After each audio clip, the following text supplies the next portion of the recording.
Questa è la sala, come potete vedere, Sunset, no? Cos'è? Race. No. La mamma che cosa? Io continuo adesso, sì. Questa qui era una tavola 89, io volevo annunciare a chi vede questo video che questa qui sarà la tavola veramente vincente, nelle prossime gare 89 Lago dell'Ario. È una tavola 2,80, pesa 8 kg e 3 ed è larga 59. Osserviamo il dietro. Osserviamo la carena, Il dietro. fatte con un triconcavo.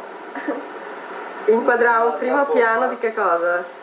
Facciamo un primo piano di qualcosa, di questa tavola. No, primo piano io volevo che tu inquadrassi i bordi. Ecco. I bordi sono la caratteristica peculiare dello slalom, che la rendono boliniera. Stai inquadrando? Sì. Ecco. Molto affilato, alto, box rail si dice. Sì. E poi la doppia strap dietro. Primo piano della doppia strap. Primo piano della doppia strap.